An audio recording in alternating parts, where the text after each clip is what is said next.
a todos. É com muita alegria que nós iniciamos aqui o mini simpósio binacional, Uso do Atlântico Sul e Antártica pelos programas espaciais regionais e extra-regionais, que conta com os membros do Grupo de Trabalho Infraestruturas Críticas no Atlântico Sul e Antártica, faz parte do Grupo de Estudos, Pesquisas e Segurança Internacional da Universidade de Brasília, o GEPSE.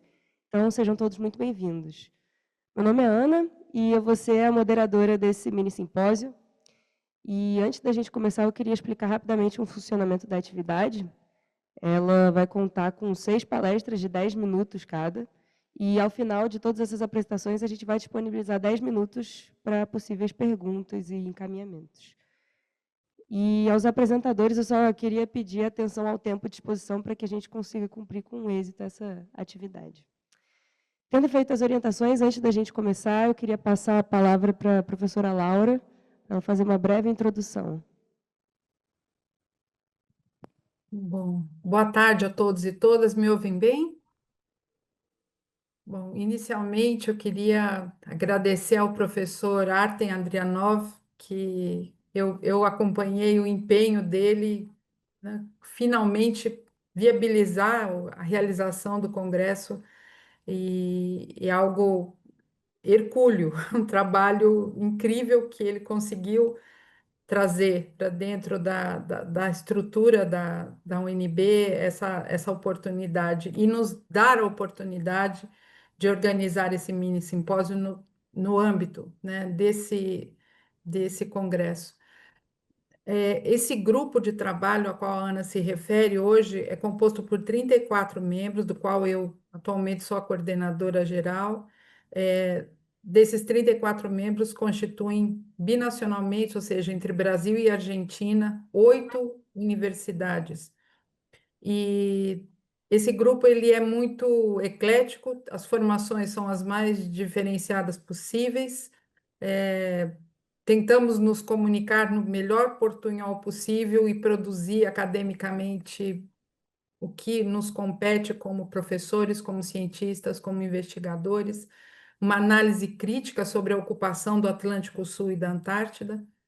E essa contribuição é feita de uma maneira, desde 2019, esse grupo existe, e integrando esse conhecimento hoje, nós trouxemos aqui, nessa oportunidade, quem trabalha investigando programas espaciais, estruturas espaciais, de que maneira esse ambiente, esse espaço geográfico que o grupo recorta, tem sido utilizado, inclusive por potências extra-regionais, para o desenvolvimento de seus programas espaciais. Então, é com muita gratidão que eu volto à Agência Espacial Brasileira depois de 20 anos, porque eu fui da agência e trabalhei no licenciamento ambiental. Isso depois, até durante a minha explicação, minha apresentação, eu detalho melhor, mas é com gratidão, 20 anos depois que eu volto a esse espaço e com amigos incríveis, alunos queridos ao meu lado. Muitíssimo obrigada.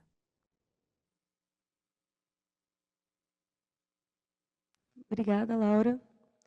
Então, nós vamos começar com a primeira apresentação, que vai ser feita pelo Dr. Mariano Arnaldo Memoli, presidente da Fundação Pro Antártida e diretor de carreiras técnicas em ciências médicas da Universidade Católica Argentina. Ele foi, dentre tantas ocupações, representante do Comitê de Proteção Ambiental do Tratado Antártico e membro do Conselho Científico como assessor da iniciativa Pampa Azul pelo Ministério da Ciência, Tecnologia e Inovação Produtiva. E o tema que ele vai apresentar será Similitudes e Diferenças entre o Espaço e a Antártida. Então, passo a palavra agora para o nosso primeiro apresentador, Dr. Mariano Memoli, por favor. Buenas tardes a todos, es un gusto saludarlos. Como son 10 minutos, acabo de poner mi cronómetro. Voy a pedir permiso para compartir mi presentación. Bien, ok, bueno, Perfecto. dado que estoy frente a especialistas en medicina y en lo que es gestión aeroespacial, empiezo diciendo que trabajamos desde la Antártida inicialmente desde el año 1962. Se comenzó a trabajar en medicina aeroespacial y que fue importante esta gestión que viene derivada de algo que vamos a ver ahora. comparamos los dos tratados, el Tratado de Espacio Ultraterrestre con el Tratado Antártico. En 1967 es el Tratado del Espacio Ultraterrestre, mientras que el Tratado Antártico se firma en Washington en 1959 y entra en vigor 2 años después, en 1961. ¿El Tratado Antártico qué establece? El Tratado Antártico establece la gobernanza compartida de un continente en el cual nadie lo habitaba y que era necesario empezar a tomar alguna herramienta. Esa herramienta, la más importante, es el consenso. Y ese consenso se llega a través de la actividad científica junto con la cooperación internacional y el cuidado ambiental. Mientras que, comparando con el espacio ultraterrestre, el marco jurídico establece también una exploración de un territorio que no estaba siendo habitado en ese momento, con la intención que sea un beneficio para toda la humanidad y que no haya una apropiación nacional. Obviamente hay un organismo de gobernanza, que es el Comité de las Naciones Unidas para la utilización del espacio ultraterrestre con fines pacíficos. Bien, en este cuadro hice algunas comparaciones respecto a que el área de aplicación es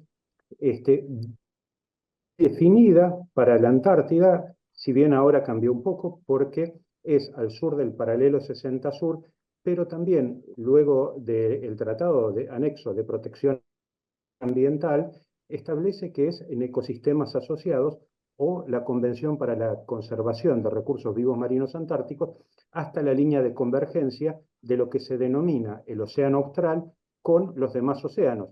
Claramente no hay una línea divisoria, porque en invierno es más al sur, en verano es más al norte, entonces cambian las cuestiones. Sí también ocurre, no voy a profundizar en esto frente a especialistas como son ustedes, con el espacio ultraterrestre. Mientras que la apropiación está prohibida en el Tratado del Espacio, mientras que en el Tratado Antártico se congeló. O sea, hay 7 países que tienen reclamos territoriales, entre ellos Argentina, Chile, Australia, Nueva Zelanda, Noruega, Reino Unido y Francia.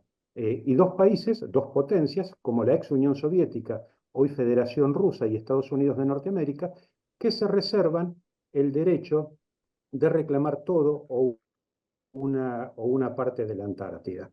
El uso militar está prohibido en los dos, sobre todo en el espacio, las armas de destrucción masiva. En el Tratado Antártico, la presencia de armas nucleares y cualquier presencia militar que no sea la logística. La gobernancia viene por el COPUOS o convenciones derivadas, mientras que las reuniones consultivas, ATCM, el acrónimo en inglés, el Protocolo de Madrid y la Convención para la Conservación de Recursos Vivos Marinos Antárticos. La base de la cooperación en el tratado también se abre a lo privado, a la minería espacial, mientras que en el Tratado Antártico la minería fue un objeto de discordia a partir de 1975. Se quiere trabajar en la explotación de minerales, sobre todo en los hidrocarburos, pero ahora se prohíbe taxativamente no solamente la explotación, sino cualquier tipo de prospección que haya en el sistema del Tratado Antártico. La responsabilidad es de los estados en el espacio, mientras que en el Tratado Antártico hay una cooperación internacional y se ha fijado que cualquier divergencia que no pueda ser resuelta en la reunión consultiva del Tratado Antártico se va a dirimir en los tribunales internacionales de La Haya. Los desafíos actuales, la basura, tanto en el ultraterrestre como en el Tratado Antártico. En el Tratado Antártico se lo conoce como footprint o impacto humano. Son dos cuestiones bastante significativas. Mientras que la base de la regulación de la minería privada ocurre en el Tratado del Espacio, no en el Tratado Antártico, donde sí se trabaja muy fuertemente en el impacto del cambio climático, en el turismo, y muy fuerte en algo que hoy está muy caliente, que es la pesca, cómo se regulan las pesquerías. El Año Geofísico Internacional unificó las dos cuestiones. El Año Geofísico Internacional es previo al Tratado Antártico, donde uno de los campos a desarrollar era el estudio de la atmósfera y el espacio ultraterrestre, y en el marco de este Año Geofísico Internacional es que se lanza el satélite Sputnik 1, y así se inicia la carrera espacial, a la cual no me voy a referir en esta presentación. Luego de esto, era necesario frenar la Guerra Fría que se estaba llevando hacia la Antártida, y el presidente Eisenhower llama a la Conferencia Antártica y 12 países la firman y da lugar al Tratado Antártico, que es la herramienta para administrar un continente deshabitado, y ya queda claro que la administración solamente va a ser para información, uso pacífico del continente, promover la investigación científica, los recursos vivos de la Antártida, y se va a consultar los ejercicios de jurisdicción, creándose la reunión del Tratado Antártico. Pero la reunión del Tratado Antártico es un sistema que comenzó primero por el Scientific Committee on Antarctic Research, traducido al español, Comité para las Investigaciones Antárticas, que tiene un peso muy grande porque asesora con evidencia científica a la reunión diplomática de alto grado, que es la reunión consultiva del Tratado Antártico. De la reunión consultiva del Tratado Antártico en 1980 comienza a regularse la pesca a través de la Comisión para Conservación de Recursos Vivos Marinos Antárticos, y después se establece una administración para la cooperación logística y un comité de protección ambiental que hoy tiene un peso muy grande. Este era el mapa del interés de los países en el año 1959. Mientras que hoy hay una gran cantidad de países que están interesados en la actividad antártica, participando en al menos uno de todos los foros que mostré, con una muy fuerte presencia europea, que es el 47% de países europeos tienen intereses en la Antártida hoy en esta cuestión, mientras que Latinoamérica está en el 18%, pero cuando miramos las bases y cómo está ocupada la Antártida, está prácticamente igualado entre Latinoamérica y Europa por la cercanía que hay en el continente antártico de Sudamérica, mientras que Europa está en el hemisferio norte. El Scientific Committee on Antarctic Research tiene esta estructura que, por los pocos segundos que me quedan, solamente voy a decir que es muy compleja, y solamente los países con muchos recursos económicos pueden participar de esto, y hoy por hoy se habla de una fuerte presencia para estudios de alta atmósfera y espacio ulterior. El Comité de Protección Ambiental regula todo lo que sea la presencia en la Antártida de la cuestión ambiental, y puede cancelar algunas de las actividades que se hagan. Mientras que la pesca tiene un área enorme, representa aproximadamente el 10% de los océanos, que son aproximadamente 35.700.000 kilómetros cuadrados. Ya termino con esto, estamos finalizando. El ruido era de mi cronómetro. La Organización Meteorológica Mundial estableció un nuevo récord de temperatura en la base Esperanza con 18.3 grados centígrados. O sea que la Antártida está perdiendo 150 gigatoneladas de hielo por año, sobre todo en los bordes, mientras que en el plató hay un frío, se está enfriando. Latinoamérica, como final para mi presentación, tiene una proyección muy buena. Hay muchos desafíos ambientales, mucho más políticos, pero falta una coordinación política que sea un poco más fuerte en estos casos para coordinar acciones. La proyección de Latinoamérica sobre la Antártida es muy grande. Tuve el honor de trabajar también con el Programa Antártico de Brasil y trabajar en serio para fortalecer todo lo que es la cooperación entre Latinoamérica, y justamente necesitamos mayor desarrollo científico, y ese desarrollo científico nace de las universidades, sobre todo las universidades públicas, y se necesita cada vez una presencia mayor. Con esto finaliza mi presentación y les agradezco la atención.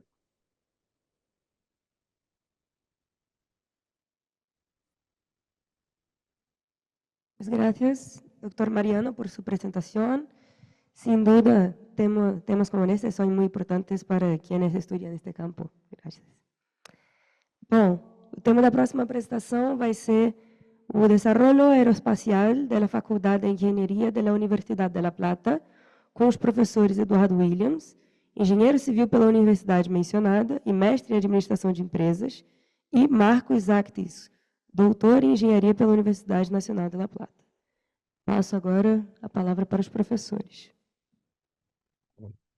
Hola, buenas tardes. Ante todo, muchas gracias por la invitación y por permitirnos participar de este importante congreso, que en principio iba a estar a cargo mío en la presentación, pero por suerte tenemos al responsable del desarrollo y del impulso de todo el sistema aeroespacial de nuestra facultad y gran parte de la Argentina, que es el actual decano de la facultad, Marcos Actis. Así que con gusto va a tener a su cargo él la presentación de este trabajo. Bueno, buenas tardes a todos, un gusto. Gracias por poder adelantar la presentación porque tengo otra reunión rectorado. Y agradecer a Eduardo, que en principio él iba a viajar y bueno, como es virtual, tuve la oportunidad de participar. Voy a tratar de ir rápido porque son varias cosas que quisiera decir. Bueno, nuestra facultad, bueno, dentro de la Universidad Nacional de La Plata, en nuestro departamento de aeroespacial y nuestro centro tecnológico, con el cual yo soy hoy actualmente decano y director del centro tecnológico. La Facultad de Ingeniería tiene 6.500 alumnos, 1.300 profesores y 13 carreras de ingeniería, y egresa alrededor de 450 ingenieros al año. Nuestro Centro Tecnológico Aeroespacial está integrado por 3 grupos. Un grupo de ensayos mecánicos aplicados, que es el iniciador del campo aeroespacial en la facultad. El grupo Fluidodinámica Computacional y el grupo de Capa Límite Ambiental. Bueno, tenemos investigadores, profesores, profesionales técnicos. Somos alrededor de 120 personas que integran los tres centros, y la mayoría autosustentados por el trabajo de transferencia que hace la facultad. Los inicios de nuestro campo aeroespacial tienen que ver con el convenio que hizo NASA con la CONAE en su momento para hacer 4 satélites de la serie SAC. Yo tuve la oportunidad de trabajar en el SAC-B y en todos los otros satélites, pero en mis inicios como recién egresado fue hacer la categorización y todo lo que fueron los controles de calidad del SAC-B, primer satélite realizado por la CONAE, que fuera ensayado en partes en Argentina, y el satélite completo después fue ensayado en el INPE. Después participamos en el SAC-A y en el SAC-C y en el SAC-D, donde nuestra facultad hizo 5 de los instrumentos argentinos que volaban en el satélite. Después trabajamos en el SAUCON, que es un satélite de apertura sintética, un radar, que no fue hecho en colaboración con NASA, sino con la agencia europea y sobre todo con la agencia italiana, que hay 4 satélites en constelación, 2 en banda X y 2 en banda L, como son el SAUCON. Nosotros hicimos todo el control térmico, todas las mantas que lleva el satélite está hecho en nuestra facultad y fue realmente un éxito en Argentina. Recientemente NASA ha lanzado un satélite de banda L. También estamos participando ahora en el Sabiamar. Hacemos también en este satélite el control térmico y todo lo que es el tema de mantas. Y además habrán sentido nombrar a la empresa Satellogi. El primer satélite de Satellogi fue ensayado en nuestra facultad, en nuestros laboratorios, y hoy en día el personal que trabaja en Satellogi en Uruguay también fue capacitado en nuestra facultad. Y trabajamos para prácticamente todas las nuevas empresas y las pymes aeroespaciales que tiene Argentina.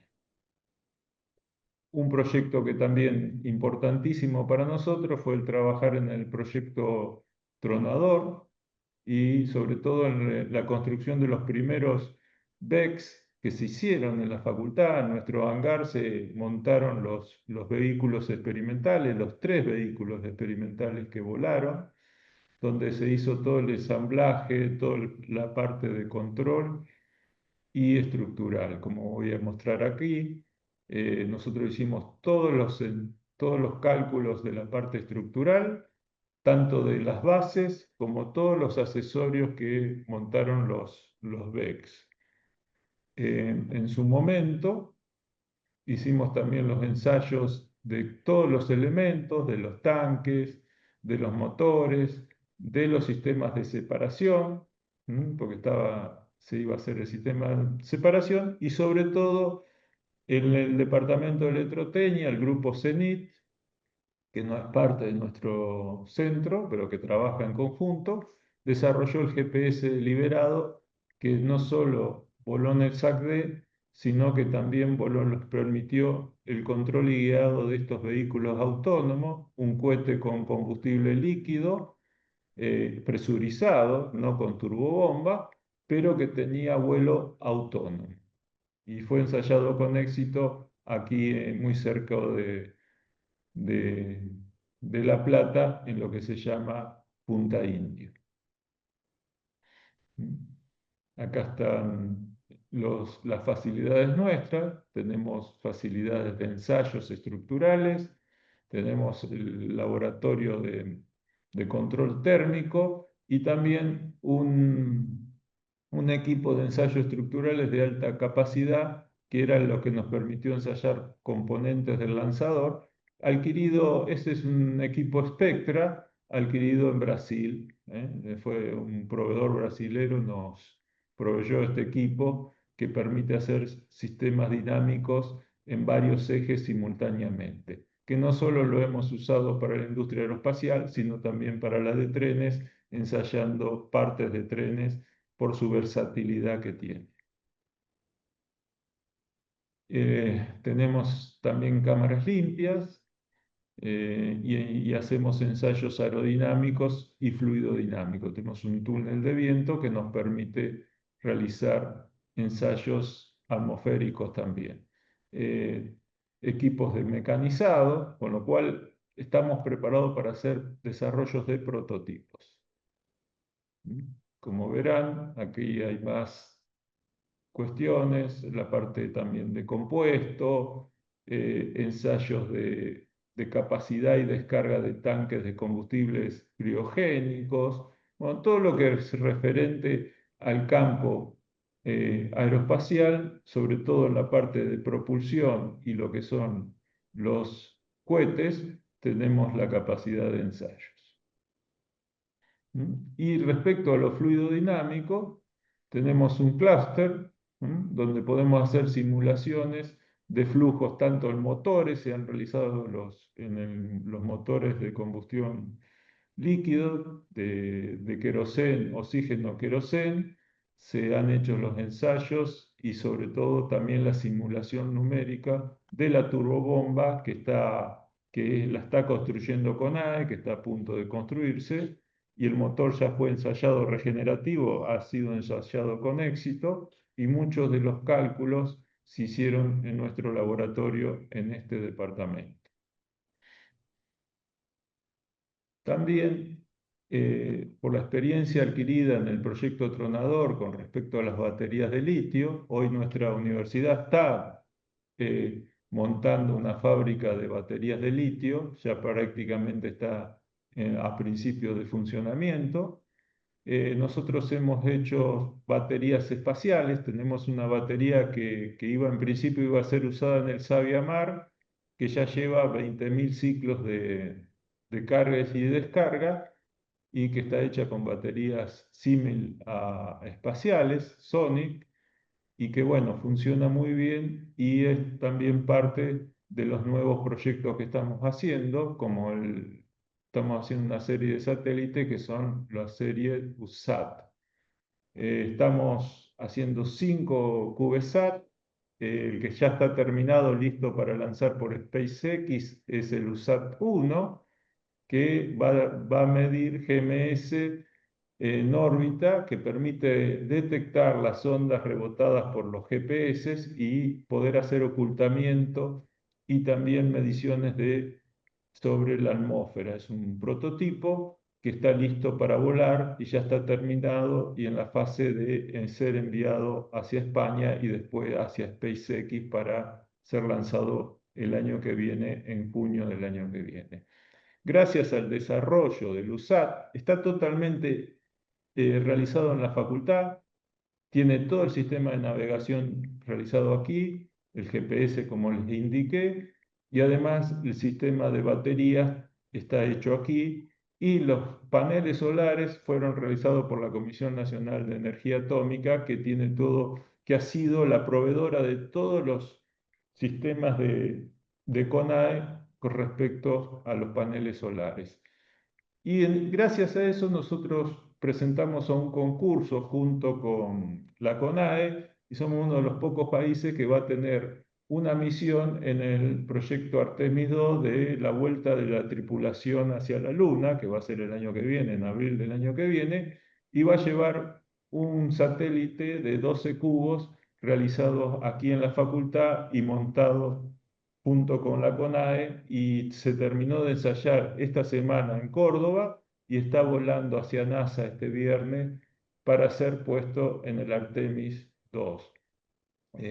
Bueno, también fue hecho íntegramente aquí en la facultad y solamente se han traído de afuera los componentes, porque estos tienen que ser componentes de vuelo. En principio iba a tener propulsión, no va a tener propulsión porque no hay certificado a nivel mundial todavía de motores. Si bien hay, no se llegaba con los tiempos con pequeños motores para llevar junto con tripulación. Este es el proyecto de Atenea. Bueno. También estamos ofreciendo, tenemos un proyecto que estamos ofreciendo a Estados Unidos de una plataforma que le hemos puesto el nombre Andes, que es una plataforma de simulación donde uno puede simular en tierra todo lo que funciona arriba de un satélite y de esta forma no tener que construir un satélite para poner distintos sistemas de adquisición de datos o de instrumentos que uno quisiera probar en un satélite que simula la navegación. Está construido, pero no vuela, sirve para hacer mediciones y hacer proyectos, ¿no? Otro proyecto que estamos es un motor de metano. Este también es algo bastante novedoso, que sí se está fabricando aquí en la facultad. Hemos ya generado los inyectores y es un motor que estamos pensando hacer un lanzador para pequeños satélites. En principio va a ser suborbital y después con una segunda etapa que permita satelizar pequeñas cargas. Estamos hablando de CubeSat en órbita, totalmente fabricado aquí en Argentina.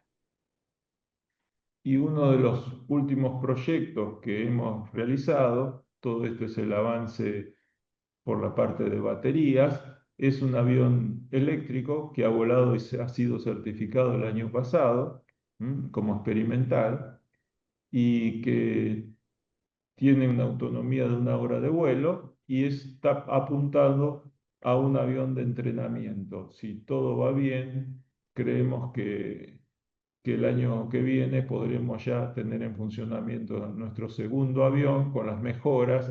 Este tenía las baterías en el propio fuselaje, ahora estamos desarrollando un avión con nuestras baterías construidas por nosotros, pero que van a ir ubicadas en las alas.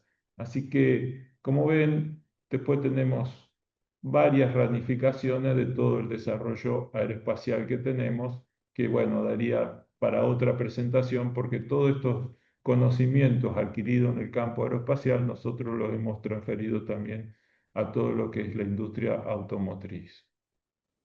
Bueno, he ido rápido, pero no quería tratar de contar todo y si, bueno, si después hay preguntas, contestaremos las preguntas. Pero bueno, espero que mi español a velocidad se haya entendido.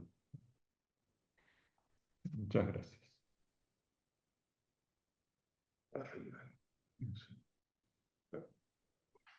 Bueno, muitas graças, professores. Bom, gostaria de convidar aqui para a próxima apresentação o Lucas Porto de Souza Fontão, que é mestre em Relações Internacionais pela Universidade de Brasília, sendo o setor espacial sua principal análise de pesquisa, e o tema a ser apresentado será o lugar do espaço sideral na disputa entre China e Estados Unidos da América, uma corrida espacial 2.0 ou uma maratona espacial. Então, nosso mestre Lucas, gostaria aqui de passar a palavra. Obrigada. Boa tarde, gente. Coloca aí. Boa tarde aí a todos, tudo bem? Então, hoje eu vou fazer essa apresentação que foi baseada principalmente na minha pesquisa do mestrado, que eu trouxe aqui até se vocês quiserem dar uma olhada depois, quiserem olhar aí. Mas, então, eu vou falar sobre o lugar que o espaço sideral, que a exploração espacial ocupa na disputa que se desenrola entre Estados Unidos e China atualmente. Para começar, eu gosto sempre de introduzir essa noção aqui de que o espaço, apesar da gente... Ficou baixo? Apesar dele ser um grande vácuo, que a gente sempre pensa como um nada, mesmo antes dele começar a ser explorado ali pelo Sputnik, pelos Estados Unidos na década de 60 com o programa Apollo, a gente já tinha, na verdade, uma série de explorações por meio de livros, de filmes, de uma série de obras que lidavam, né, com astronomia, com astrologia também, de outra forma. Então, o espaço ele já ocupava um lugar privilegiado, digamos assim, nas imaginações da humanidade, antes mesmo da gente conseguir fisicamente estar e chegar nesse lugar. E aí ele é explorado formalmente a partir de 57, com o lançamento do satélite Sputnik pela União Soviética. Depois ele é regulado política e juridicamente pelo Tratado do Espaço Exterior, que o primeiro colega mencionou, falou um pouco, né, sobre como ele trata o espaço. E aí a gente tem alguns picos de atividades espaciais, e o primeiro deles é a corrida espacial da década de 60, que eu vou entrar um pouquinho mais a fundo ali na frente. Mas a gente tem, até hoje, né, desde essa época, uma presença humana continuada no espaço, seja por missões pontuais, como foi o programa Apollo, seja por essas diversas estações que estão nomeadas ali, então, como a Salyut, da União Soviética, e a Estação Espacial Internacional, a ISS, que está em órbita até hoje. O espaço ele também surge no campo das relações internacionais, que é a minha área de estudo, Primeiro, estando muito ligado a estudos de perspectiva securitária, estratégica, que tem a ver com como o espaço, as tecnologias espaciais podem ser usadas para o avanço tecnológico no sentido bélico da coisa, né?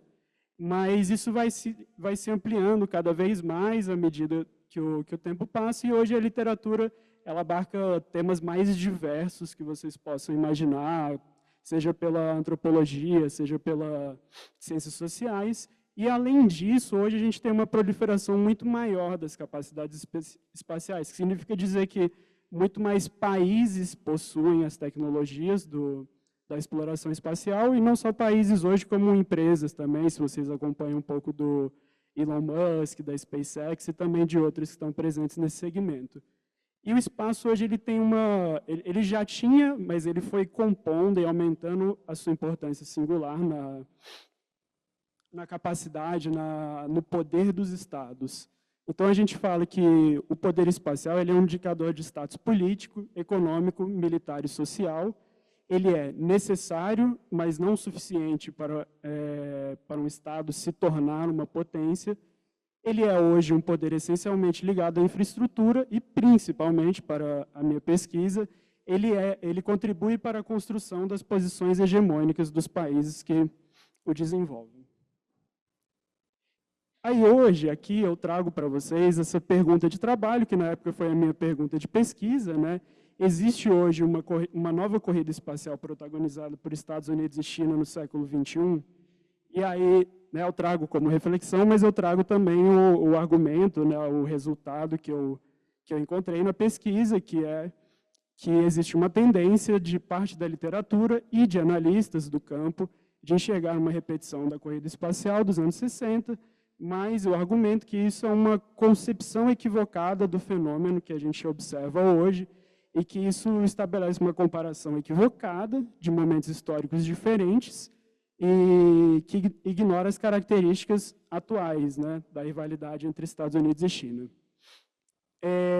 Eu vou passar isso aqui, que ele não é exatamente sobre a política espacial, para a gente se deter sobre o cerne da coisa. Então, o meu trabalho, fundamentalmente, foi estudar muito a fundo a corrida espacial dos anos 60 e o que a gente tem hoje, para estabelecer justamente as características principais e poder fazer uma comparação.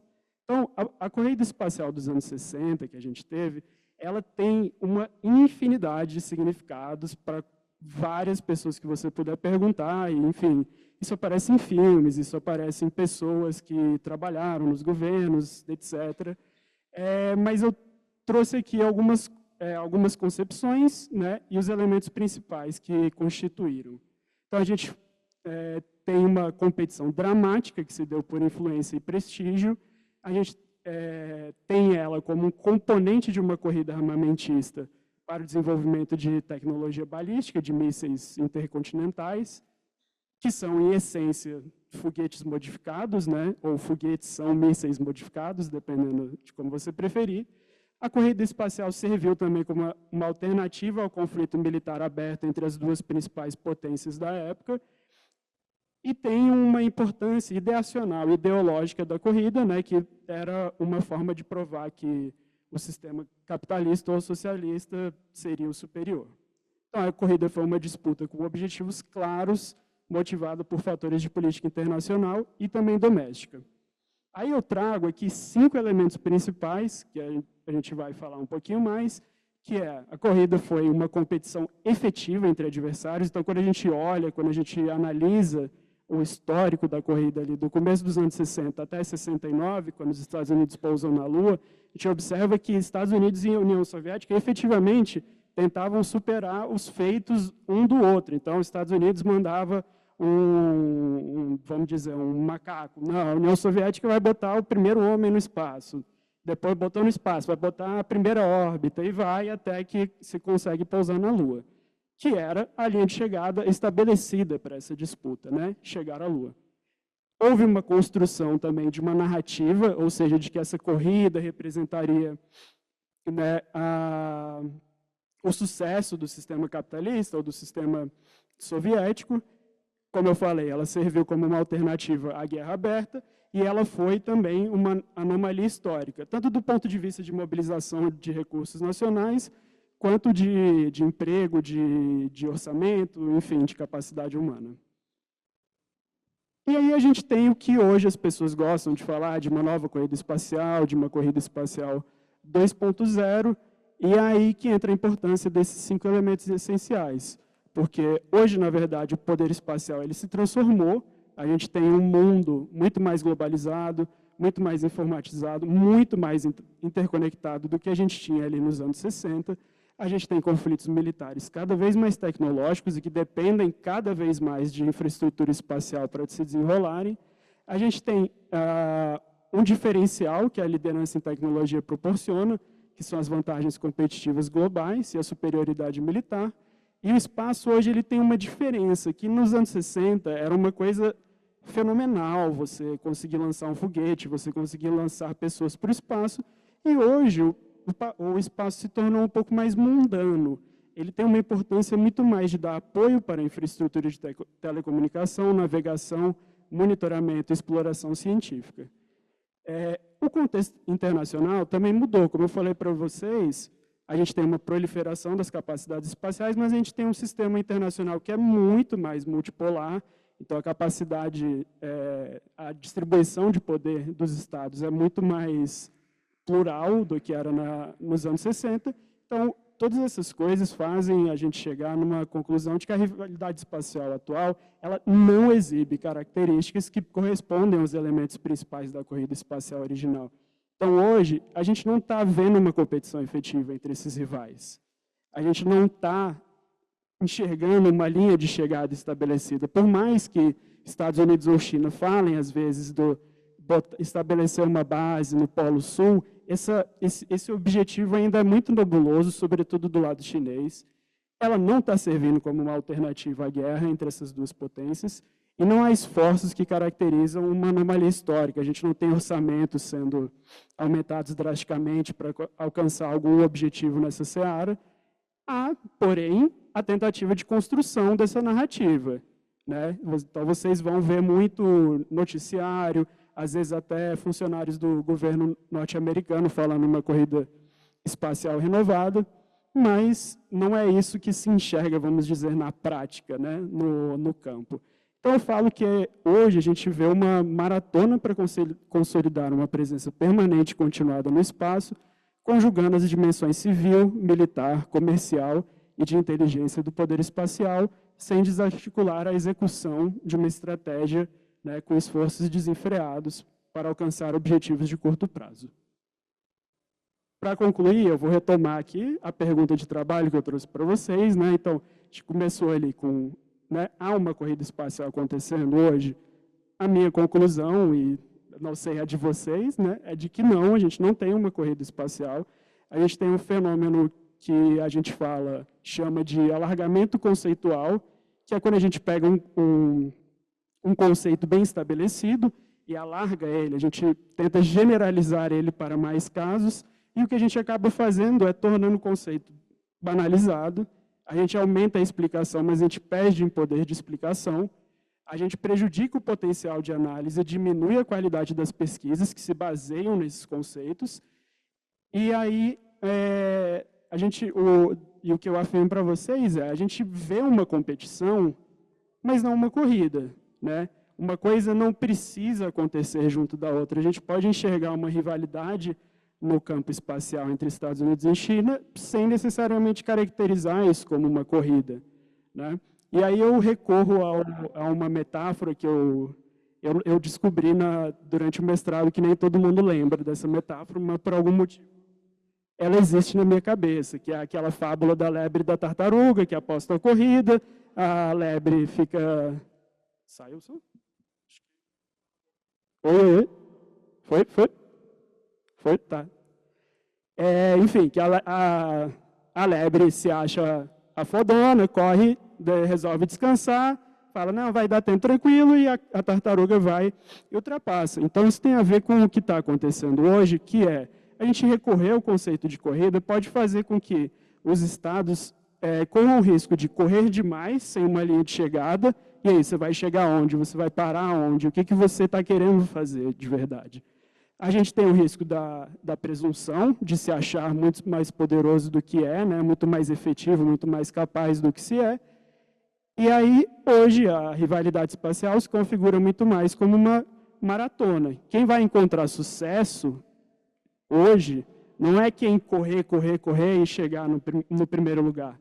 É quem conseguir manter uma presença continuada no espaço que garanta tudo aquilo que eu estava falando para vocês, os componentes do poder espacial. Então, um apoio à infraestrutura logística do Estado, um apoio ao poder espacial, etc.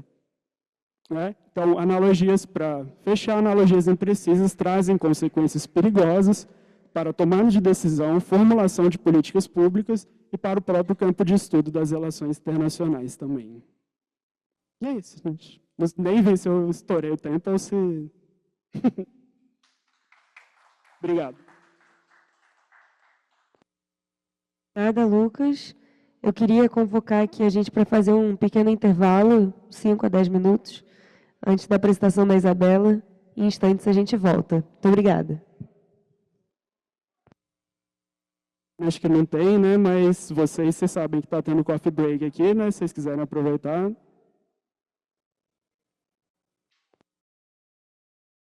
Eu fazer a minha pesquisa de campo. Hoje eu não vou falar sobre necessariamente a minha pesquisa do mestrado, seria, no caso, a pesquisa que eu estou fazendo além, né? Eu vou explicar um pouco do que eu fiz no meu mestrado, mas como eu estou continuando essa pesquisa.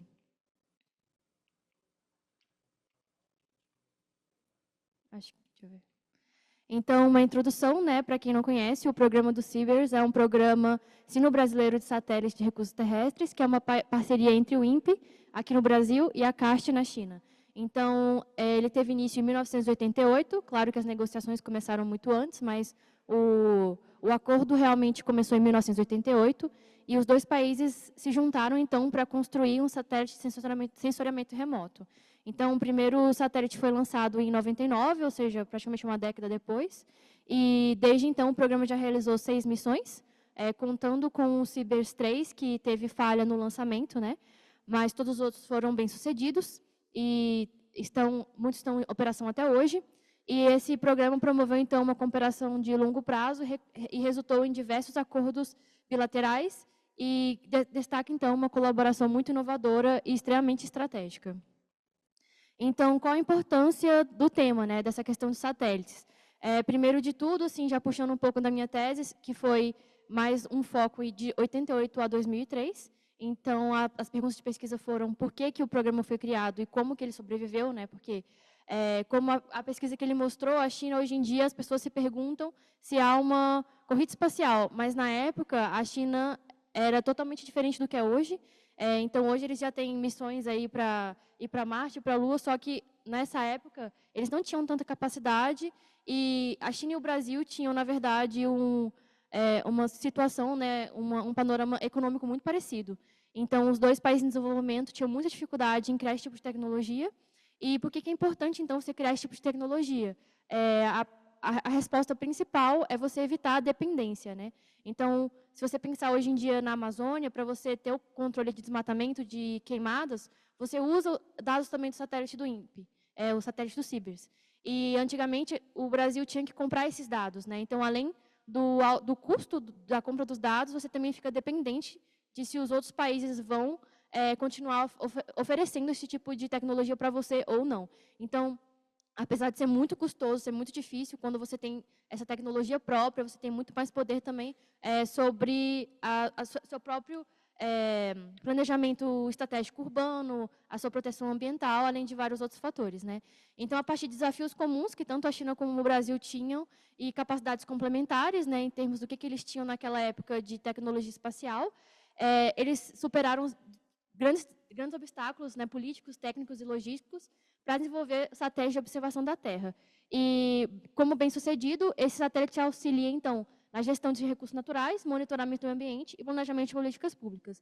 E aqui embaixo eu coloquei alguns artigos, né, que usam as imagens do CIBERS. O primeiro foi como a imagem foi usada no terremoto de Wenchuan, na China, e aqui são os focos de queimadas do Pantanal usando o CIBERS 4A. Então, a pergunta de pesquisa vai além, né? Então, a minha pesquisa do mestrado foi até 2003, só que a partir de 2002, a China e o Brasil assinaram um protocolo para compartilhar esses dados com outros países, principalmente países em desenvolvimento. Então, a pergunta seria, como o compartilhamento de dados, sensoramento remoto por satélite, evoluiu na cooperação bilateral entre a China e o Brasil no espaço?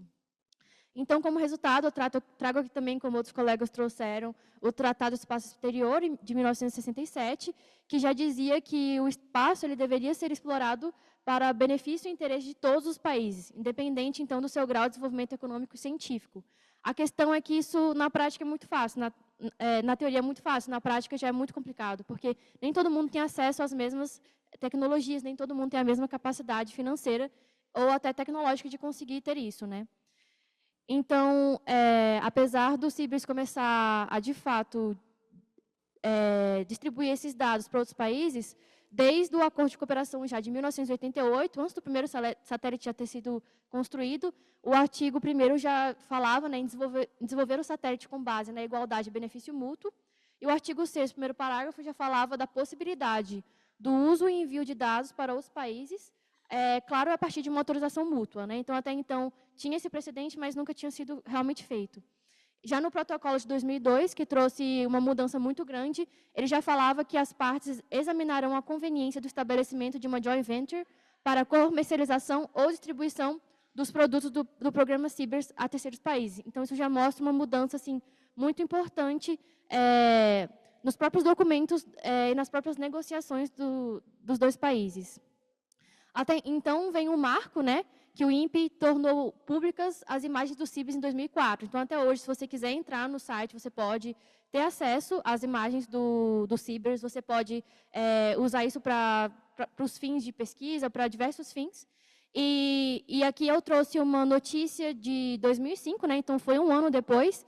E um ano depois, então, o INPE conseguiu distribuir 100 mil imagens do CIBERS em um ano, né, e o Brasil se tornou o maior distribuidor de imagens de sensoramento remoto do mundo. Isso trouxe um precedente também para outros países mais envolvidos, que não faziam isso e que acabaram fazendo isso, como os Estados Unidos, né, com as imagens do seu satélite, do Landsat. Então, isso foi em 2004. Né, em 2007, a China e o Brasil decidiram, então, distribuir os dados do CIBERS para países africanos, para monitoramento ambiental, de agricultura e desenvolvimento urbano. E é interessante ver que esses dados foram distribuídos de forma gratuita, né? Então, quando a gente pensa em país em desenvolvimento, é muito importante pensar nessa questão financeira, de que mesmo que você distribua os dados, se você coloca ali um custo para esses dados, ainda se torna muito difícil esse acesso. E desde 2010, então, as imagens do satélite CIBERS foram definidas como bens públicos globais, né? Então, a importância do programa e dessa parceria da China e do Brasil para tornar os dados de satélites mais acessíveis para países que ainda estão se desenvolvendo e que não podem ou não conseguem ter o tipo de tecnologia para chegar no nível de construir um satélite próprio, né? E as imagens, hoje em dia, elas são grátis e distribuídas para diversas nações de desenvolvimento na América Latina, na África e no Sudeste Asiático. E como conclusão, então, a cooperação sino-brasileira no espaço conseguiu transformar o acesso dos países em desenvolvimento aos dados de sensoramento remoto por satélite, né? Então, a importância disso assim, é imensurável. Então, no caso, essa é uma continuação da minha pesquisa, né? Como eu disse, o meu mestrado ele parou ali em 2003, mas o CIBERS ele continua existindo até hoje.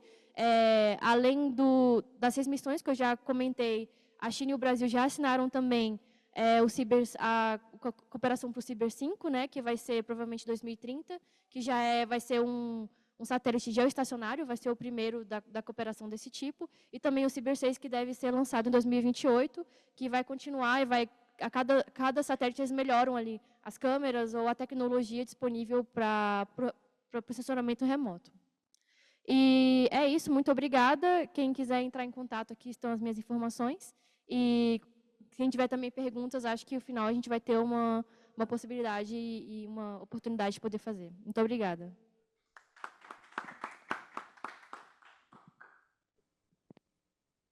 Isabela. Então, no próximo painel, o professor Rodolfo Batista, mestre em Ciências Aeroespaciais pela Universidade da Força Aérea Brasileira, vai apresentar o trabalho intitulado as origens da infraestrutura do ecossistema industrial e tecnológico em São José dos Campos e região. Vou só pedir para o técnico poder tirar essa apresentação, se possível, e o professor Rodolfo, se quiser compartilhar. Obrigado. Eu vou compartilhar. Boa tarde a todos. Nessa apresentação, discutiremos a infraestrutura do ecossistema industrial e tecnológico de São José e sua região metropolitana, com ênfase na trajetória que consolidou a cidade como referência em inovação e desenvolvimento tecnológico do Brasil. A relevância de São José dos Campos no cenário nacional decorre da Mudando forte o slide? concentração... Rodolfo, desculpa, você está Oi. mudando o slide? Não trocou? Não, não. Eu vou. Será que eu Se alguém consigo puder passar para mim, então, por compartilhar? Espera favor, um pouquinho. porque...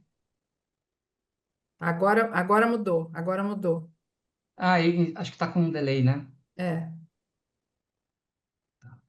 Deixa eu voltar lá. Acho que pode tirar da parte de apresentação e deixar como está, que se apresentar, ele não muda o slide. Você pode deixar nessa página mesmo. Deixar do jeito que está? Isso. Aí vai mudando. Tenta mudar agora. Isso. Mudou. Mudou, né? Uhum. Tá. Então, vou voltar para a introdução. A relevância de São José dos Campos no cenário nacional decorre da forte concentração de empresas e instituições de pesquisa que impulsionam setores estratégicos para o desenvolvimento do país, em especial as áreas aeroespacial, automotiva e de defesa. O objetivo aqui é analisar a evolução histórica e os desafios futuros, pretendendo compreender os marcos históricos e institucionais que moldaram o ecossistema tecnológico local e seus condicionantes contemporâneos. A metodologia utilizada foi a abordagem histórico-institucional, análise quantitativa, com bases em documentos, dados históricos e bibliografia técnica.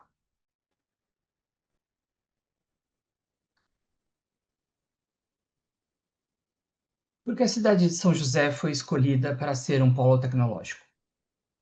Primeiro, foi devido à sua localização estratégica entre São Paulo e Rio, que favorecia a logística, facilitava o escoamento de produção industrial e assegurava rápido acesso tanto a mercados consumidores de grande porte, quanto a centros decisórios estratégicos.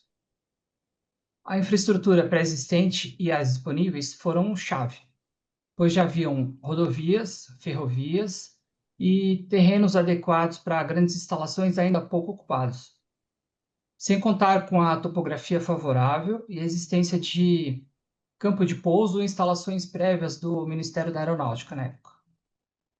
A segurança e isolamento são ideais para pesquisa e defesa, pois são características físicas que permitiram testes e projetos de risco controlado, com pouca interferência externa. A escolha política e técnica nas décadas de 40 e 50 ocorreu num contexto de pós-guerra mundial e dos primeiros anos de Guerra Fria, períodos em que a ciência e a tecnologia passaram a ser entendidas como pilares fundamentais de segurança, desenvolvimento e projeção internacional. Primeiros marcos institucionais. A criação do CTA e do ITA em 1950 foi inspirada em modelos norte-americanos como o MIT e o Sistema de Força Aérea dos Estados Unidos.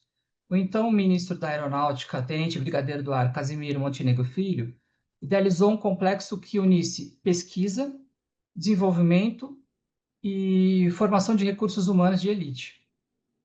A formação de engenheiros e pesquisadores de elite, o ITA adotou o modelo educacional avançado, voltado à pesquisa e prática industrial, bem como a formação de engenheiros com foco em ciência aplicada, à indústria e à defesa. O início da Tríplice Hélice, Governo, Academia e Defesa.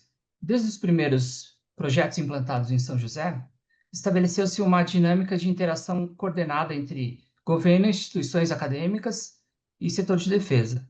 Esse arranjo, conhecido como o modelo da Tríplice Hélice, garantiu que as iniciativas de desenvolvimento tecnológico não se limitassem a esforços isolados, mas resultassem da cooperação entre diferentes atores estratégicos. A consolidação com a Embraer.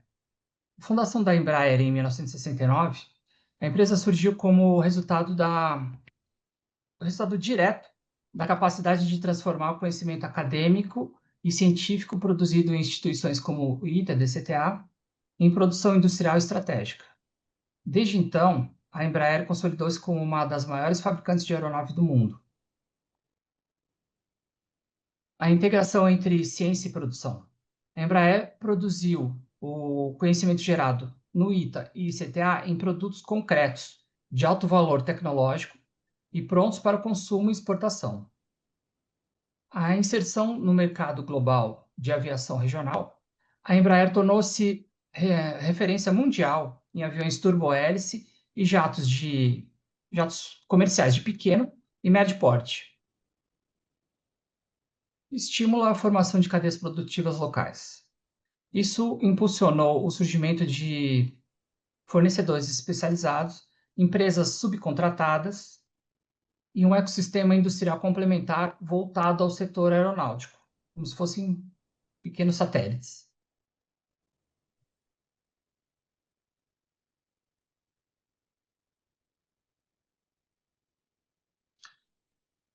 Expansão do ecossistema tecnológico.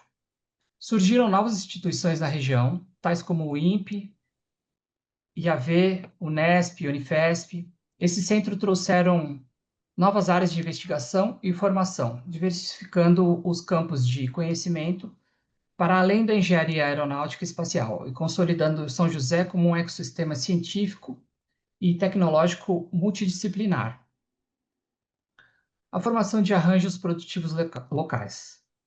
A interação contínua entre academia, empresas e poder público favoreceu a formação de arranjos produtivos locais altamente especializados. Essas APLs consolidaram estrutura produtiva complexa e integrada, capaz de promover inovação colaborativa, otimizar recursos e fortalecer a competitividade regional. O Parque Tecnológico e Tríplice Hélice. O PIT foi inaugurado em 2006 com a proposta de estimular a interação entre startups, universidades, instituições de pesquisa e grandes empresas. Um ambiente propício ao desenvolvimento de novas tecnologias e geração de soluções aplicáveis ao mercado. Integração entre universidades, governos e empresas. Nesse espaço, a integração ganhou nova dimensão, favorecendo o surgimento de parcerias estratégicas, a incubação de startups e a transferência de conhecimento para o setor produtivo mais rapidamente. O fomento à inovação aberta, startups e incubadoras. Esse ambiente promove sinergias entre diferentes atores e incentiva a realização de projetos cooperativos, nos quais empresas consolidadas, universidades e empreendedores compartilham conhecimentos, recursos e a mesma infraestrutura. Desafios atuais e futuros para São José dos Campos. Inserção na indústria 4.0 e na economia verde. A transição digital e sustentável é um desafio e exige modernização de processos existentes, novas plantas fabris e novas competências, como Big Data, inteligência artificial, ou corre risco de perder competitividade. A sustentabilidade ambiental e infraestrutura digital é necessário investir em conectividade avançada e em fontes de energia limpa e de baixo carbono. Esses elementos são decisivos para aliar o desenvolvimento local às metas globais de redução de impactos ambientais e ao conceito de cidades inteligentes, em que a tecnologia, eficiência energética e responsabilidade socioambiental caminham juntas. Os riscos atuais e futuros são a desindustrialização e a chamada fuga de cérebros.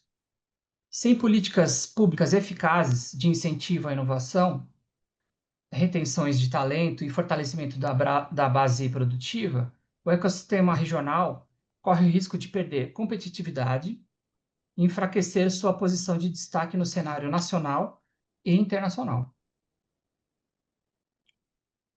Perspectivas estratégicas. Fortalecer a governança da Tríplice Hélice. Essa governança deve garantir coordenação estratégica, definição de prioridades comuns e capacidade de adaptação a novos desafios, criando um ambiente institucional sólido que sustente tanto a geração de conhecimento quanto a sua aplicação em soluções tecnológicas e produtivas de alto impacto. Incentivar pesquisas aplicadas e inovação. É fundamental assegurar o financiamento estável e implementar políticas públicas consistentes de apoio à pesquisa e desenvolvimento. Esse compromisso garante que o conhecimento produzido nas universidades e centros de pesquisa seja efetivamente transformado em soluções tecnológicas, produtos e serviços de alto valor agregado. A internalização de planejamento de longo prazo. Para que São José mantenha sua relevância como polo industrial e industrial, torna-se imprescindível investir em estratégias de internalização e um planejamento de médio e longo prazo. A inserção em cadeias globais de produção e inovação amplia o acesso a novos mercados, fortalece a competitividade e estimula a adoção de padrões internacionais de excelência. Seguindo para a conclusão, São José dos Campos é um caso emblemático. A combinação entre decisões governamentais, estratégicas, o fortalecimento da base científica e acadêmica e a presença de um setor dinâmico consolidou a cidade como um dos mais importantes polos de inovação do país. Esse percurso evidencia que o alinhamento entre planejamento, investimento e pesquisa em desenvolvimento e a governança cooperativa pode gerar impactos duradouros, tanto no âmbito regional como nacional. A valorização do passado é chave para o futuro. Preservar a história institucional fortalece a identidade do ecossistema. O sucesso passado é importante, mas não garante o futuro se não houver readequação aos novos modelos e novos investimentos. Ciência, indústria e Estado devem permanecer articulados e unidos. O sucesso do futuro depende da manutenção e aprimoramento dessa colaboração estruturada, para que assim São José dos Campos mantenha sua liderança como polo de ciência e tecnologia no Brasil. Bem, chegamos ao final dessa apresentação. Segue meu contato na tela, caso alguém queira mandar alguma mensagem. E muito obrigado pela atenção.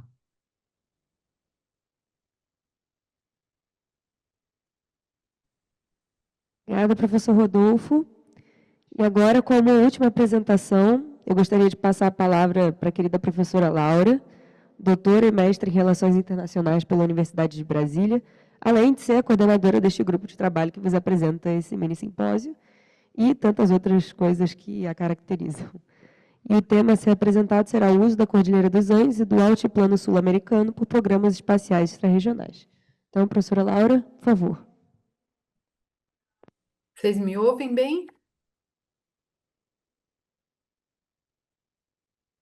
Sim? Não sei. E o slide está passando? Sim, normal. Tá. Normal. Então, bom, incrível fechar esse mini simpósio, que é uma construção. Inclusive, volto a agradecer ao professor Artem pela oportunidade que nos deu de apresentar o grupo. Eu vou tentar ser sintética, mas o quanto é complexo essa pesquisa que eu venho desenvolvendo atualmente, e coordenar o grupo de trabalho e ver de que maneira a gente pode unir todos os nossos esforços acadêmicos, né?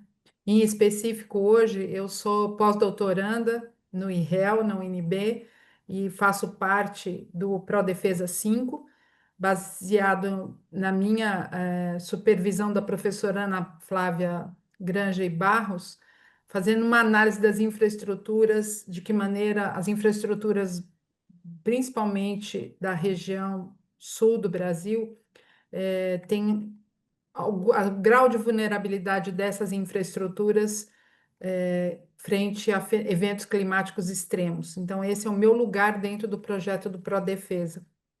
E dentro do grupo de trabalho, essa constelação de instituições que ocupa hoje o trabalho de cada um dos que puderam contribuir, não só hoje, né, como a gente demonstrou, o pessoal que está trabalhando com pesquisas relacionadas ao espaço, mas a gente tem profissionais trabalhando na área de infraestrutura de transporte, infraestrutura marítima e principalmente a coordenação entre o que está sendo posto como infraestrutura no Atlântico Sul e no continente antártico, de que maneira essas infraestruturas e toda essa capacidade que cada país vem desenvolvendo para gerar não só conhecimento, mas dados.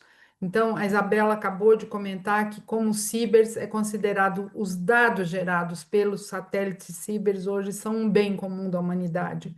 Eu defendo, na minha pesquisa em específico, aquilo que é produzido na Antártica, que os dados produzidos no continente antártico, por qualquer país que ali decide se instalar, devem ser considerados um bem comum da humanidade. Então, na minha carreira, eu trabalhei durante 25 anos na Amazônia com empreendimentos de infraestrutura. Sou geógrafa originalmente, formada pela Universidade de São Paulo, e hoje, nessa coordenação, eu resolvi trazer um pouco do marco teórico da geografia com as relações internacionais, viabilizando uma análise sobre o que é a construção de conhecimento de inovação, que Milton Santos chamava de psicosfera, mediante a implantação de infraestrutura que ele denominou como tecnosfera. Eu estou sendo bastante simplista aqui na definição da psicosfera e da tecnosfera, mas quero deixar aqui associado a um outro conceito que é a sociocriosfera. Criosfera é o ambiente glacial ou periglacial, ou seja, existem comunidades que desenvolveram suas cosmologias, seus modos de vida e tradições baseados na ocupação desses espaços, à exceção da Antártica, mas inclusive a gente tem no Ártico populações que se utilizam dessas regiões, desses espaços geográficos. E hoje nós pudemos já presenciar aqui a diplomacia científica, como ela é importante para a questão espacial. Não há como você produzir hoje conhecimento na área espacial de forma isolada. Cada país tem uma dependência, não só das psicosferas geradas, mas também como as tecnosferas que vão sendo implantadas ao longo da história dos programas espaciais. Então, pensando a psicosfera como um reino de ideias e da inovação, as ideias ainda que não se materializaram, e esse processo criativo relacionado à ciência, à tecnologia, né? Como que ele se transporta? Um projeto sendo uma hipótese, um desenho, uma norma, ou como o Dr. Artes nos mostrou aqui, né? Como a Universidade de La Plata foi capaz, baseada nas psicosferas, hoje ter projetos que são duradouros e sempre em contínua reciclagem, né? Se a gente pensar como que isso transita de uma forma para outra, podemos usar o exemplo, por exemplo, da internet. A internet ela nasceu de uma ideia, era uma utopia da conexão planetária, e que de alguma forma foi se convertendo em cabos submarinos, em data centers e satélites, constituindo a tecnosfera hoje, que é impensável o planeta, né, funcionar sem essa tecnosfera que advém de uma psicosfera pensada para o planeta, um bem comum da humanidade. Energia limpa, cidade inteligente, hoje eu falo de mineração espacial. Quem é que está pensando nisso, né? Então, a definição ampliada do que é a tecnosfera é um conjunto da materialidade técnica, são os objetos em si, aqueles que, compostos de projetos, de hipóteses, de estudos, e como o Rodolfo colocou, né, São José dos Campos foi pensada antes como um espaço geográfico apto a receber a indústria da inovação aeronáutica, e ali também se converteram os espaços, né, o INPE, o ITA, estruturas para continuar pensando esse aporte. Então, é a tradução das ideias em projetos. E nesse contexto, né, se a gente pensar essa dialética entre o que é abstrato, o que é imaterial, que é o caso da psicosfera, a gente pode trabalhar com uma tecnosfera, que é aquela que reage sobre o pensamento. Sendo bastante específica hoje, quando a gente pensar no impacto cultural dos smartphones e da inteligência artificial, 20 anos atrás isso era um impacto impensável. Como é que a tecnosfera ela se apresenta no ambiente? Ela vai ter uma função infraestrutural, ou seja, são as bases para circular desde mercadoria, pessoas e informações. Tem uma função geopolítica, ou seja, existem projeções de poder baseadas em determinadas infraestruturas que são instaladas. E essa geopolítica, ela também se converte numa geoeconomia, ou seja, existe um suporte às cadeias produtivas baseados na constituição, na estruturação dessa infraestrutura. E, finalmente, a cultural, né? A partir do momento que a tecnosfera ela é instalada, ela reconfigura os hábitos e ela se retroalimenta de psicosfera até que um momento a gente possa pensar, bom, e essas infraestruturas críticas, né? Que são aquelas consideradas de uma sinergia absoluta para que a humanidade hoje possa, e eu vou usar o verbo funcionar, né? Como é que essas infraestruturas se instalaram nos Andes e no Atacama, na cordilheira, ocupando aquilo que a gente definiu, né, nos primeiros slides como sociocriosfera? Figueiredo, em 2021, é que cria esse conceito, e esse conceito é justamente aqueles grupos humanos que persistem na ocupação das regiões glaciais e periglaciais. E aí desenvolve uma cosmologia associada a essa região, ou seja, uma forma de ocupar esse espaço geográfico, né, com saberes perpetuados e passados geracionalmente. Esse esquema aqui, ele mostra esse retroalimentar, mas se a gente aplicar necessariamente as regiões de sociocriosfera. Hoje existe a associação, a União Internacional de Astronomia, ela tem determinados países que são vinculados a ela. E aí, já uma primeira pergunta para esse slide. Por que ainda existem vazios? Por que ainda existem países que não se associaram? Porque seus programas espaciais não estão desenvolvidos? Eles não ocupam a estrutura, né?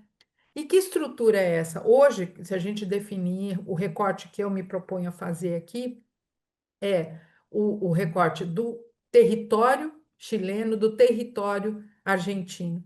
E, nesse contexto, as áreas de altas montanhas. Então, eu vou começar a passar aqui uma série de projetos que já são em funcionamento, que são a essência do que é a diplomacia científica e a essência do que é gerar um dado como bem comum da humanidade. E como isso deve ser apropriado pelas futuras gerações, como a partir do que estamos falando. E essa é uma geopolítica de projeção de poder científico. A diferença daquela projeção de poder, mesmo aquela que o Lucas nos trouxe, né, dos anos 60, a corrida espacial, e aquilo que o professor Memoli nos trouxe em relação ao comparado, né? Se a gente analisar o que é o Tratado do Espaço e é o Tratado da Lua, por exemplo, que não tem tanta aderência, e ao Tratado Antártico, que vem se convertendo em um regime geopolítico, assim como o Acordo do Ártico, de que maneira as regiões dos glaciares, periglaciares de altas montanhas nos oferecem uma solução para que grandes olhos da Terra se ponham a observar o espaço. E nesse momento, além do VLT, nós temos o gigante do Atacama, que é o projeto ALMA, em que a gente tem 66 antenas gerando informação dioturnamente a partir dos 5.000 metros de altitude. Essa engenharia que leva essas antenas, elas podem ser reposicionadas nessa recorte espacial, né? E tem a capacidade de avistar coisas que distinguem do tamanho de uma bola de futebol na superfície da Lua. E aí nós vamos para a Argentina, no Centro Astronômico do Leoncito, que para mim hoje é um tesouro da América Latina e Caribe, se a gente pensar quais são os países que investem em diplomacia científica, e aí nós vemos a Universidade de La Plata está aqui, a gente vai ver que a Unicamp, a FAPESP, o CNPq, né, de alguma forma estão vinculados a esse recorte espacial, e a gente vê a cordilheira ali ao lado, no território argentino, numa região fascinante do ponto de vista geográfico, com altas altitudes, um clima seco, extremamente frio no inverno, mas extremamente seca no verão, o que dá visibilidade e abrigando os telescópios de classe mundial, sendo o benefício para a humanidade na geração de dados. E diplomacia, né? A gente tem cooperações. Esse é um caso específico que é as chamadas semestrais que eles fazem para quem quiser usar as estruturas, e no canto direito a gente vê a base de dados disponível desde 2008 a qualquer pessoa que quiser utilizar esse material, né? Nós temos aqui o Jorge Saad, que é o mais antigo, foi o primeiro telescópio instalado em Leoncito. Ele é o de maior abertura da Argentina ainda hoje. A gente tem a Estação Astronômica Carlos Urico, que tem o Observatório Astronômico Félix Aguiar, e aí nós vamos ver o que também está em construção no observatório. Existe um turismo astronômico também de grande importância para o município e para a região, para a província de San Juan e para a região. Existe uma diferença, né, do que nós conhecemos no Brasil como estado, município, então equivale ao município, que se chama Calingasta. Esse telescópio é de 1971, ele leva o nome de Ellen Sawyer, que é uma astrônoma canadense, mas que ele é considerado hoje um observatório que anteriormente operou em Las Campanas, no Chile, depois foi transferido para cá. A gente tem o Solaris 4, que é operado pela Agência Astronômica Polonesa, e ele está vinculado aos outros dois, que um está na Austrália e o outro na África do Sul. Então, a gente tem um complexo aqui de observação do espaço ultraterrestre, que também gera dados, além do astrógrafo do Hemisfério Sul. Eu não sou cosmóloga, muito menos engenheira aeroespacial, então existem nomes que eu tenho até dificuldade apesar de me dedicar muito a estudar especificamente essa área da ciência, né? Mas o que me encanta é justamente essa forma de cooperar, né? Então, esse astrógrafo, ele foi financiado pelo Instituto de Astrofísica da Andaluzia, construído pela AstroWorks, que é uma empresa dos Estados Unidos, ele foi projetado pela AstroWorks, fabricado pela Santa Bárbara, e as máquinas, as lentes são da Kodak. Existe o SST, que é outra estrutura, e esse é um impressionante caso de diplomacia científica, onde tem a Unicamp, o INPE, a Federal do Rio de Janeiro, né, o Observatório Solar Berdanliot, que é francês, um Instituto Lebedev da Federação Russa, a Universidade de Berna, na Suíça. O recurso para a construção foi da FAPESP e do CONAI, ou seja, a gente tem Argentina e São Paulo cooperando, então a gente já está falando de paradiplomacia, diferente do que a Isabela falou, que é a diplomacia mais clássica do ponto de vista científico. Essa é de uma diplomacia de instituições de pesquisa, e aí a operação é apoiada pelo CNPq, pelo Fundo Mackenzie, né, que é da Universidade Mackenzie, inclusive, que tem estruturas no Brasil, e a pesquisa é desenvolvida pela Air Force Scientific Research. O solar de ondas sublimétricas também é uma cooperação entre Brasil, Peru e Argentina, com aporte da Radioastronomia e Astrofísica do Mackenzie. E aí, professor Memoli, eles estão também conectados com uma estrutura que está na Península Antártica, operada na nossa Estação Comandante Ferraz brasileira, ou seja, outra vez a diplomacia científica espacial conectada com a diplomacia científica antártica. E esses são os novos sonhos, né? Esse aqui é o ELT, que é a União Europeia, não necessariamente todos os países colaboram com esse observatório. Essa é a psicosfera que se pretende, né? E essa é a infraestrutura crítica que já está em processo quase de finalização, né? A gente tem essas estruturas todas repensadas para encontrar o melhor lugar. E aí, pensando em São José dos Campos, agora imagina o que é o melhor lugar para colocar uma coisa tão impressionante e fascinante que vai ser usada, né? E a primeira luz está prevista para março de 2029. Essa é um detalhe de uma webcam da construção, isso é ao vivo, vocês podem... E o lugar, o monte onde foi pensado e construir é o Monte Amazonas, no meio do deserto do Atacama. O Magellan é um outro telescópio espetacular, em construção ainda, também no deserto do Atacama. E a Academia Cínica, ou seja, esse aqui, ele é uma estrutura de cooperação em que a gente tem Taiwan, Austrália, Estados Unidos, o Chile, a FAPESP, então, ou seja, olha quem junto, então, de novo, para a diplomacia, e nessa estrutura a gente percebe a repetição de alguns parceiros que também financiam e já estão em tremenda geração de informação e dado, que é o IceCube Collaboration, que acontece, e aí observação de neutrinos no continente antártico, esse já está em operação desde 2013. E se a gente for pensar, esse é um mapa em que a China põe a Antártica no centro, né? Para a gente pensar o planisfério.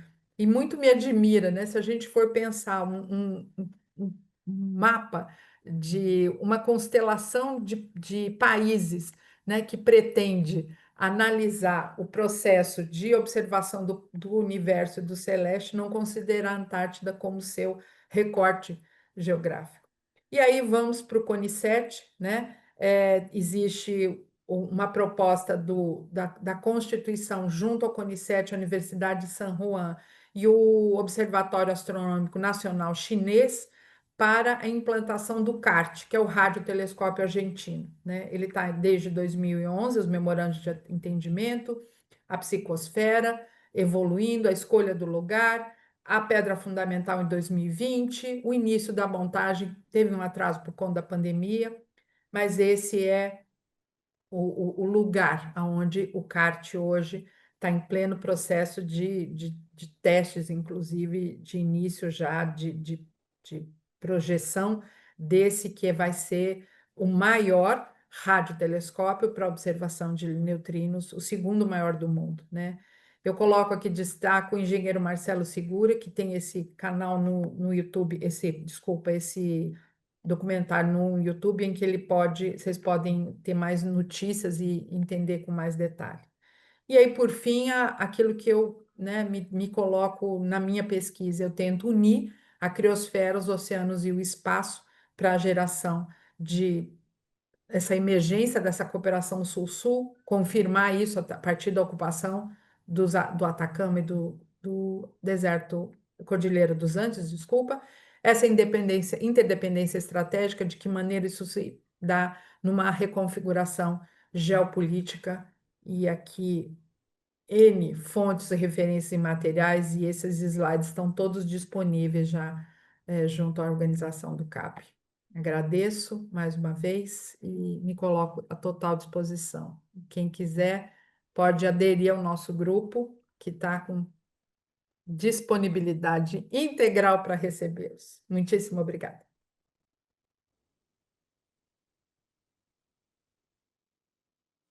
Muito obrigada, Laura. É, de fato, muito interessante ver essas pesquisas acontecendo em cima dessas regiões que são pouco vistas em determinadas áreas, como é o caso do Altiplano Sul-Americano.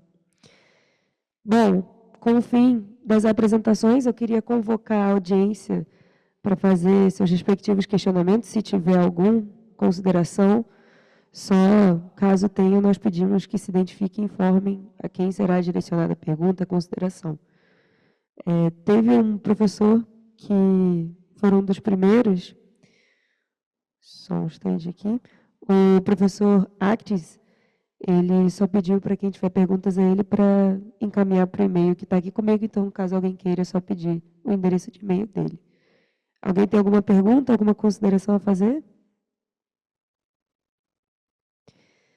Bom, sem perguntas, então nós chegamos oficialmente ao fim do mini simpósio binacional, uso do Atlântico Sul e Antártica pelos programas espaciais regionais e extra-regionais. Nós esperamos, do fundo dos nossos corações aqui, que vocês tenham aproveitado esse pouco tempo que nós tivemos juntos. E eu aproveito em nome do GEPSE e do Grupo de Trabalho Infraestruturas Críticas no Atlântico Sul e Antártica para agradecer a cada um dos nossos apresentadores pelas exposições aqui, a organização também e a audiência aqui presente. E desejamos a todos um bom congresso. Muito obrigada.